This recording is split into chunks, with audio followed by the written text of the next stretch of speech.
बिस्मिल्लाहिर्रहमानिर्रहीम। अस्सलाम वालेकुम नाज़रीन, मैं हूं फैयाज़ राजा और आप देख रहे हैं मेरा यूट्यूब चैनल और फेसबुक पेज। तो दोस्तों, सबसे पहले आपकी खिदमत में पेश डायरेक्टली सबसे बड़ी खबर। और वो सबसे बड़ी खबर यह है कि तमाम तर मामलात में आखिरी फैसला पाकिस्तान के मुंतखब वज़ीर-ए-आज़म chief executive of Pakistan Imran Khan का होगा। फौज ने जनरल कमर जावेद बाजवा ने और पाकिस्तानी इस्टेब्लिशमेंट ने इमरान खान का ये आईनी और कानूनी मुवक्कफ तस्लीम कर लिया है। ये बड़ी खबर है, इसकी तफसीलात भी आपके सामने रख रहे हैं, इसके सबूत आपको देंगे। और फिर जनरल बाजवा ने एक ख़ास पैगाम भी दिया, किस शख्सियत को क्या पैगाम था वो तफसीलात आपके सामने रखेंगे। लेकिन आज के दिन में कुछ अहम तरीन सवालात भी आपके जहनों में पैदा हो रहे हैं, उनके जवाबात भी आपको देंगे पूरे बैकग्राउंड नॉलेज के साथ और चीज़ों को रिलेट करके कि जनरल बाजवा ने आज जनरल फैज़ से मुलाकात क्यों की और इमरान खान और जनरल बाजवा को एक प्लेटफॉर्म पर आज किसने इकट्ठा किया और नए डीजीआईएसआई की तकर्री अब कब होने जा रही है। तमाम तर चीज़ें अब खुल के सामने आई हैं। लेकिन मामलात पहले शुरू करते हैं जनाब। एक इमरान खान का आइनी और कानूनी मौक़िफ़, मुंतखब वज़ीर-ए-आज़म पाकिस्तान इमरान खान, चीफ एग्जीक्यूटिव पाकिस्तान इमरान खान का मौक़िफ़ तस्लीम कर लिया गया है पाक फ़ौज की जानिब से और army chief general Qamar Javed Bajwa की जानिब से। उसकी तफसीलात कुछ यूँ है जनाब कि आज वज़ीर-ए-आज़म ऑफिस ने तस्दीक कर दी है कि समरी वजारत दिफा की जानिब से उन्हें नए डीजीआईएसआई की तकर्री के हवाले से मौसूल हो गई है। वाज़ेह है कि इससे पहले भी खबरें आई थी 13 अक्टूबर को कि एक समरी आई है 3 नामों पर मुश्तमिल।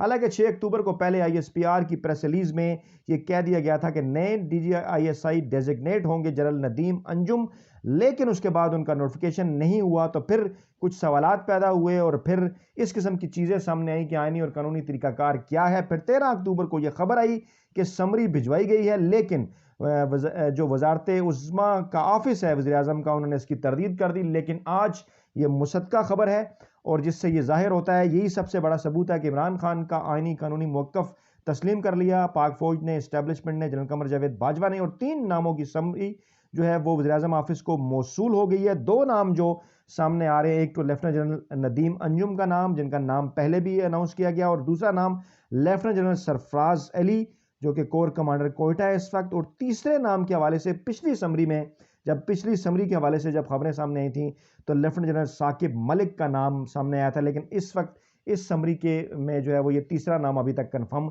नहीं हो सका। तो सबसे पहले ये खबर है, इसके बाद आज के दिन की तमाम तर एक्टिविटीज़ को रिलेट करें, जोड़ें, फिर आपको ये सारा मामला समझ आएगा। जैसा कि मैं हमेशा कहता हूं कि चीज़ों को साइंटिफिक अंदाज में देखा करें कि आज की बड़ी डेवलपमेंट क्या है। तो सबसे बड़ी आज की डेवलपमेंट ये थी जनाब के वज़ीर-ए-आज़म और आर्मी चीफ का एनसीओसी का दौरा। यकीनन ये सवाल लोगों के जहनों में पैदा हुआ कि इमरान खान और जनरल कमर जावेद बाजवा की मुलाकात गुज़श्ता 2 हफ्तों से नहीं हो रही, खासतौर पर डीजीआईएसआई की तैनाती का जब मामला आया उसके बाद से। तो अब ये इस प्लेटफॉर्म के ऊपर डेफिनेटली असद उमर और कुछ दीगर जो लोग थे उनके ज़रिए ये एक इवेंट डेफिनेटली एक होना तो था, और लेकिन इसको एक स्मूथ जो है वो तरीके से इसको प्लान किया गया। और वहाँ पर जनाब पहुँचे वज़ीर-ए-आज़म इमरान खान और army chief general Qamar Javed Bajwa, उन्होंने दौरा किया और कोरोना वायरस के फैलाव को रोकने के इकदाम पर वज़ीर-ए-आज़म और आर्मी चीफ को ब्रीफिंग दी गई। और वज़ीर-ए-आज़म ने वबा कंट्रोल करने के लिए एनसीओसी और वफाक की इकाइयों की कोशिशों को सराहा। DG NCOC major general Asif Mahmood ने ताज़ा तरीन सूरत से आगाह किया, लेकिन इसके साथ साथ इमरान खान ने जो तारीफ की एनसीओसी और फेडरेशन की बाकी इकाइयों की, वहां उन्होंने जो रिटायर होने वाली कोऑर्डिनेटर है, रिटायर होने वाले जो आज 3 जर्नलों में शामिल हैं जो 18 अक्टूबर को रिटायर हुए, लेफ्टिनेंट जनरल हमूदुज़्ज़मा, उनकी खिदमात के एजाज़ में यादगारी शील्ड दी। और ज़राए के मुताबिक वहां पर एक army chief general Qamar Javed Bajwa की और वज़ीर-ए-आज़म पाकिस्तान इमरान खान की एक मुलाकात भी हुई इस इवेंट के बाद, जिसमें तमाम तर अहम मौज़ूआत के ऊपर जो है वो तबादला ख्याल हुआ। दूसरी खबर जनाब, अहम तरीन और बड़ी खबर क्या है वो आपके सामने रखते हैं कि army chief general Qamar Javed Bajwa का आईएसआई हेडक्वार्टर का दौरा। और इससे पहले आपने गौर किया होगा कि आईएसआई हेडक्वार्टर के दौरे के ऊपर general Qamar Javed Bajwa, army chief और इमरान खान इससे पहले 2-3 मरतबा दौरा कर चुके हैं और वहां पर अफगान अमूर पर उन्हें डीजीआईएसआई जनरल फैज हमीद की जानिब से ब्रीफिंग दी गई। अब अगर डेजिग्नेट हो गए थे नए डीजीआईएसआई और फैज़ हमीद जा रहे थे, तो उसके बाद फिर ये सवाल है कि ये दौरा फिर क्यों किया गया। तो डेफिनेटली ये भी एक अहम मैसेज और अहम पैगाम था कि इमरान खान के हवाले से कि जो उन्होंने कहा था कि एक आइनी और कानूनी मौक़िफ़ सामने आया था कि बहरहाल जो है वो एक समरी आनी चाहिए, और फिल वक्त तक डीजीआईएसआई जनरल फैज़ हमीद ही हैं, और उनके इसी मौक़िफ़ को प्रमोट करने के लिए या उनकी ख्वाहिश पर ही जो है वो आर्मी चीफ ने ये DGISI से मुलाकात की, हेडक्वार्टर का दौरा किया, वहाँ पर भी बामी दिलचस्पी के अमूर पर बातचीत हुई, आर्मी चीफ का इस्तकबाल किया। जनरल फैज़ हमीद ने अफगानिस्तान की सूरत हाल पर ब्रीफिंग दी गई और आर्मी चीफ ने इदारे की तैयारी पर इत्मीनान का इजहार किया। अब ये बात आप जहन में रखिए कि कोर के हवाले से तो डेफिनेटली जितने भी लेफ्टिनेंट जनरल हैं उनकी कोर की जो तब्दीली है वो तो जनाब अथॉरिटी है आर्मी चीफ के पास, लेकिन DGISI की तैनाती की अथॉरिटी है वज़ीर-ए-आज़म पाकिस्तान इमरान खान के खिलाफ। और इस मुलाकात के जरिए बिल्कुल इसी मैसेज को मजीद बेहतर अंदाज में जो है वो कन्वे भी किया गया। ये दूसरी खबर होगी। और तीसरी खबर जनाब जो कि ज़रूरी थी और उनको मैसेज भी देना था, जो कि पाकिस्तान के अंदर बड़े एंकर और वेले कालम नगार एक जो है वो परसेप्शन बनाने की कोशिश कर रहे थे, जिन्हें तमाम तर मामलात का अंदाज़ा नहीं कि कोर के अंदर, कमान के अंदर किस तरह से तब्दीली होती है और आज के दिन ये तब्दीली क्यों हुई। हालांकि ये वही कमान की तब्दीली थी जिसकी अनाउंसमेंट 6 अक्टूबर को DGISI की तैनाती वाले दिन ही की गई थी, लेकिन उसके बाद ये मामला रोक दिया गया जब PM ऑफिस की जानिब से ये पता चला कि आईनी और कानूनी मौक़िफ़ उनका क्या है और क्या तहफ़्फ़ुज़ात हैं। तो फिर गुजरांवाला कैंट में कमान की तब्दीली की तकरीब के हवाले से आज खबर जो है वो सामने आई, तस्वीर भी जो है वो मीडिया को जारी की गई और ISPR ने कहा कि गुजरांवाला कैंट में कमान की तब्दीली की तकरीब हुई और ISPR के मुताबिक lieutenant general Mohammad Amir corps commander Gujranwala तैनात जो कर दिए गए थे, आज उन्होंने जो है वो मुकम्मल तौर पर बाकायदा तौर पर कमान संभाली। इनकी तैनाती भी उसी वक्त हुई थी जब लेफ्टिनेंट जनरल नदीम अंजुम है उनका नाम DGISI के तौर पर सामने आया था। और ये भी एक मैसेज है उन तमाम हलकों को कि बाकायदा तौर पर अब ये सिलसिला शुरू हुआ है और अब मामलात जो हैं वो DGISI की तैनाती की तरफ जाएंगे। और आसिम मुनीर ने तकरीब में गुजरांवाला कोर की कमान लेफ्टिनेंट जनरल मोहम्मद आमिर के स्पुर्द की। और आसिम मुनीर जो थे वो इससे पहले इस ओहदे के ऊपर थे, वो जनाब ये मामलात देख रहे थे। अब जो है वो जनाब क्वार्टर मास्टर जनरल हैं GHQ रावलपिंडी में और उनकी भी तब्दीली 6 अक्टूबर को DGISI का जब नाम सामने आया था designated lieutenant general Nadeem Anjum, तो उसके साथ ही की गई थी। तो ये भी एक मैसेज था इसके अंदर।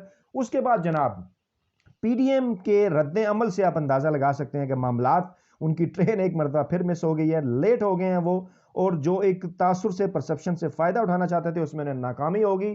क्योंकि आपने देखा होगा कि जब ये सारा मामला हुआ तो उसके बाद PDM ने फौरी तौर पे फैसलाबाद के अंदर एक जलसा बुलाया। उस जलसे के अगले ही दिन उन्होंने PDM का सरबराही इजलास बुलाया और उस इजलास में जल्दी के अंदर ही, सिर्फ 2 दिन बाद की, यानी मिलादुन नबी के फ़ौरन बाद, आज 19 अक्टूबर है, मिलादुन नबी उसके फ़ौरन बाद 20 अक्टूबर से ही जलसे जुलूसों का ऐलान कर दिया और फिर लिमिटेड पीरियड के लिए ऐलान किया 20 अक्टूबर से 15 नवंबर। इसकी क्या वजूहत है? क्योंकि उनका यह ख्याल था कि इस सारे माहौल के दरमियान जब DGISI की तैनाती में ताख़ीर होगी तो इस माहौल में वो परसेप्शन क्रिएट करने की कोशिश करेंगे कि कुछ इख्तलाफात हैं और इन इख्तलाफात से वो फ़ायदा उठाने की कोशिश करेंगे और उनकी ख्वाहिश होगी कि किसी न किसी तरीके से इदारों के दरमियान इख्तलाफात हो, फौज की और हुकूमत की किसी मामले के ऊपर कोई लड़ाई हो या कोई और इदारा इन्वॉल्व हो और किसी न किसी तरीके से इमरान खान को घर भिजवाया जाए।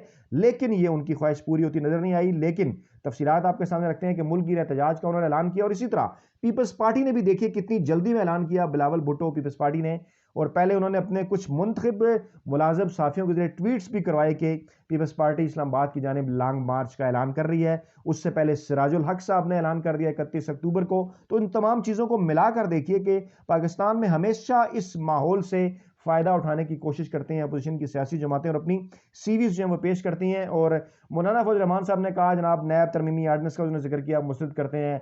फिर उन्होंने जनाब कहा कि सियासी इंतकाम लिया जा रहा है, फिर इंतखाबी इस्लाहात को कहा मुस्तरद करते हैं।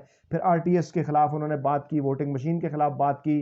फिर उन्होंने कहा शफाफ इंतखाबात का फार्मूला देने का कोई हक नहीं है किसी को, इसको मतलब हम देंगे, उन्होंने कहा। फिर उन्होंने कहा कि अफगानिस्तान और ईरान के साथ बॉर्डर को बंद कर दिया गया है। इस पर एक अलहदा वीडियो बनती है कि ये उनकी तकलीफ क्या है कि अफगानिस्तान और ईरान के बॉर्डर के ऊपर जो बाड़ लगाई जा रही है उससे मौलाना फजल रहमान को क्या मसला है। हालांकि अमन व अमान को काबू करने के लिए, सूरत हाल बेहतर बनाने के लिए ज़रूरी है। फिर उन्होंने कहा नए इंतखाबात चाहते हैं, इन हाउस तब्दीली चाहते तो पीपल्स पार्टी की बात मान लेते, यानी वो भी एक माहौल बनाना चाह रहे और हरी के अंदर उन्होंने ऐलान किया।